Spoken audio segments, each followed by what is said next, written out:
Jungle Adventures, where for this episode we will be exploring St. Paul's Battery, that's in the south of Malta, between the peninsula of Malta and St. Thomas Bay. Come on, let's go and have some fun.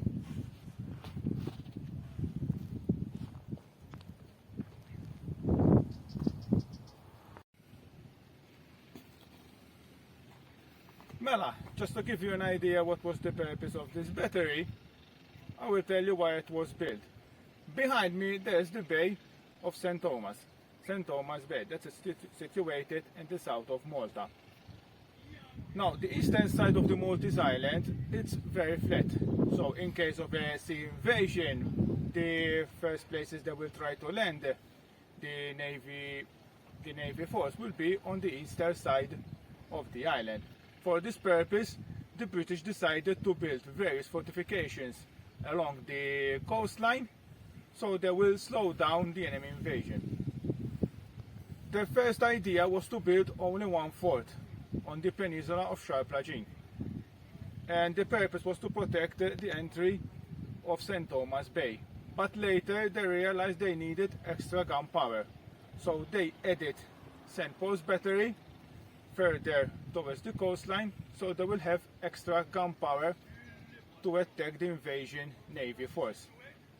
As you can see behind me as well, there's a lot of trees. From a certain point of view, you can say the battery is well hidden. But back in those days, back in the 1800s, there wouldn't have been any trees. Because first of all, the defendants will not be able to see the enemy, and they will not have a good aim. And another disadvantage is if the enemy would come in at night, they would use the trees as cover and then can creep onto the defendant force. So obviously back in those days they would have taken care of all the trees and would have taken them down. Obviously after all these years, since the place is being abandoned, the trees have grown up and freely.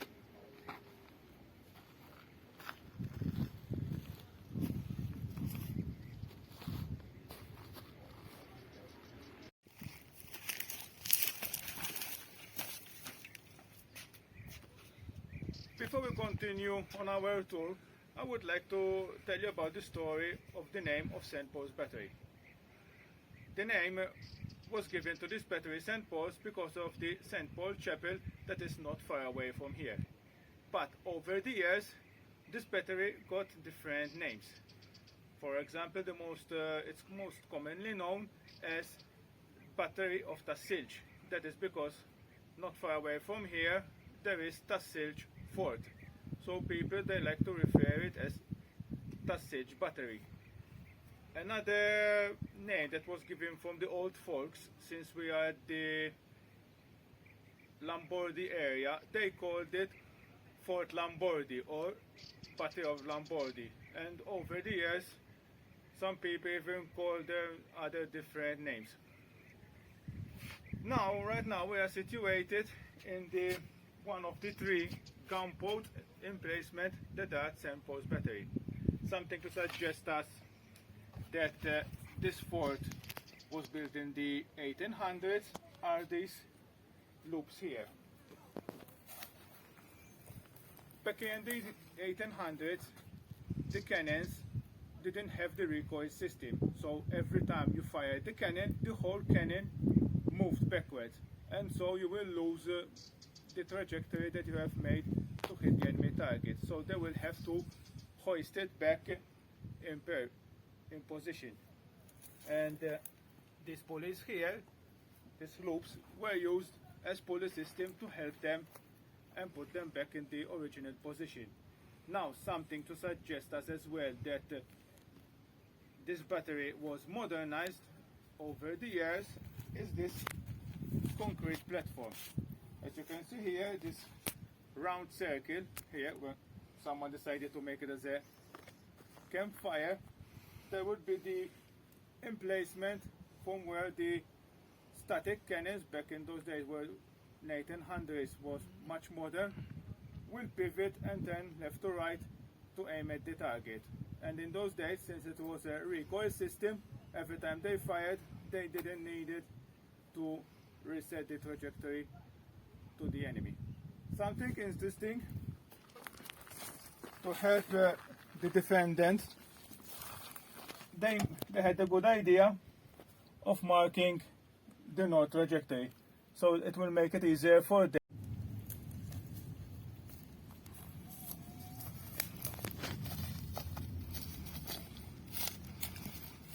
Something I would like to point out is this tunnel is the upper level of the battery. Now, back in those days, they used concrete, but for adding extra protection, they literally covered the whole battery with soil. So first of all, it's some kind of camouflage, so the enemy will not see it from far away. And secondly, the earth itself, the soil, will manage to dump the explosion in case of a bombardment over the area.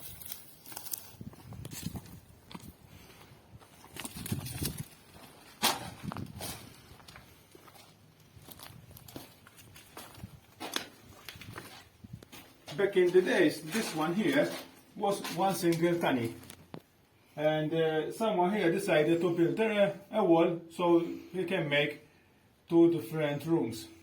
So this area here of the tunnel is the location from where they hoisted up the ammunition that they were given to the gun emplacement that were on the both sides of the battery. Back in those days, in the 1800s, there was no electricity, so the way they used it was they would have a pulley system and they would have hoisted it everything by hand. And as you can see, at least we still have the example of the system, and here there is the hook where the pulley system was attached to.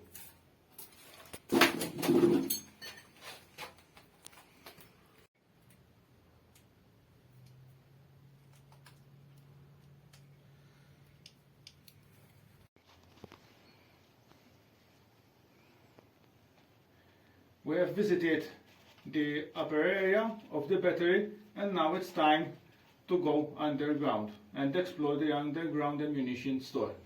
Come on, follow me.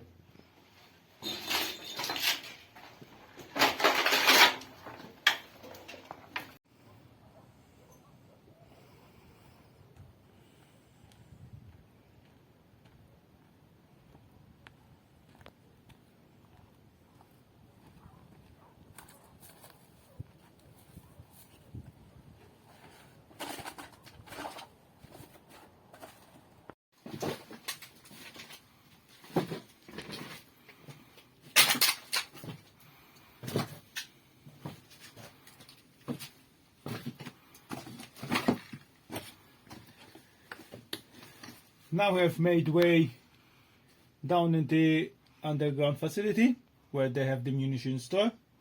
Something I would like to point out is that during winter, this whole facility underground gets completely flooded.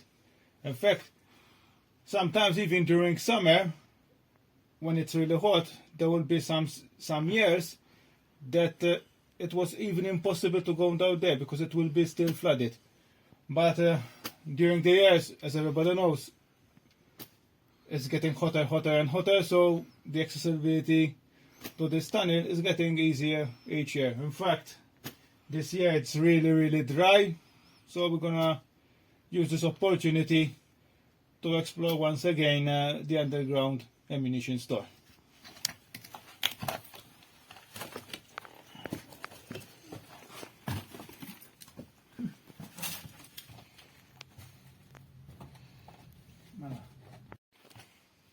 Alright. Back in those days, in the 1800s, since it was made of gunpowder, the ammunition, they had to be very careful because of static energy. In those days, their boots at the bottom, they had nails, so in this kind of locations here where the air was filled with gunpowder, it wasn't a good idea to come down here with the sole of your shoes with nails, because one spark and everything will go kaboom. So just to make them reminder they needed to change the actual clothes. What they did was they would place a piece of wood here where they actually had to go over it to go into the ammunition store. That is a way to remind them, listen, you need to change your uniform and you need to change your shoes. They would be wear opposite shoes, that the sole was made out of wood, so to avoid static electricity and avoid mainly to blow the whole place sky high. Now something else, in the 1800s there wasn't electricity, so they needed to find a way how to see down here, and obviously back in those days they would be using lanterns, oil lanterns. So what they did was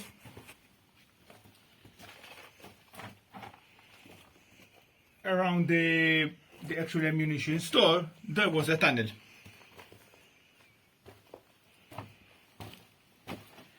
This tunnel went around the ammunition store, and there were little windows where they would place the lantern, so they would give light into the ammunition store. Don't worry, the little windows, there were between two pieces of glass, so the actual flame will not go near the gunpowder.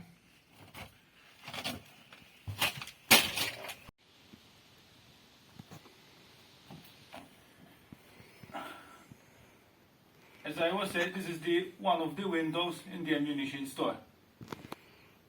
As you can see, they would come over here from the back of the ammunition store itself, place the lantern here, and since it was sandwiched between two pieces of glasses, there was no danger to the ammunition inside.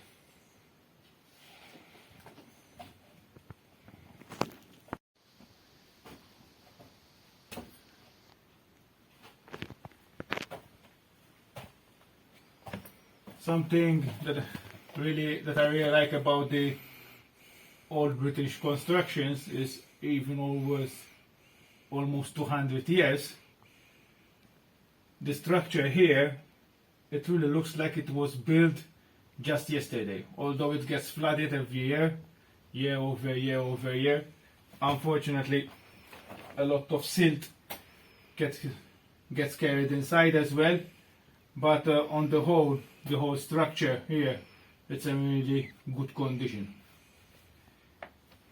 Here what we can see is the shaft from where they used to hoist the ammunition up. Obviously and conveniently, the ammunition and the gunpowder stores are right opposite the shafts themselves. So in case of an invasion, they would just grab the ammunition up into the shaft and up to the gun post up on top.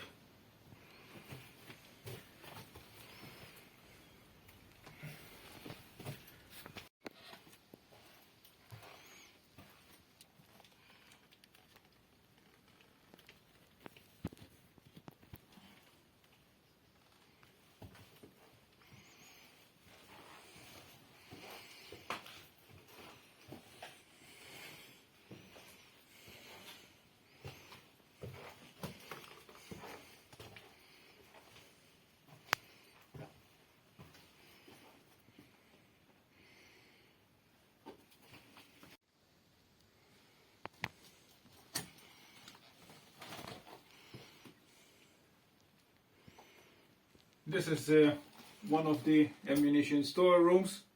Unfortunately, we cannot tell if it was for the gunpowder or for the shells. And as you can see, nature is taking over this place, but I think it will be still a long time until everything will be completely covered in silt. And this concludes our exploration of St. Paul's Battery, or Tassilge Battery, or otherwise Lamborghini Battery. Hope you enjoyed it the same way we did it. And now I think it's time to go to get some refreshments.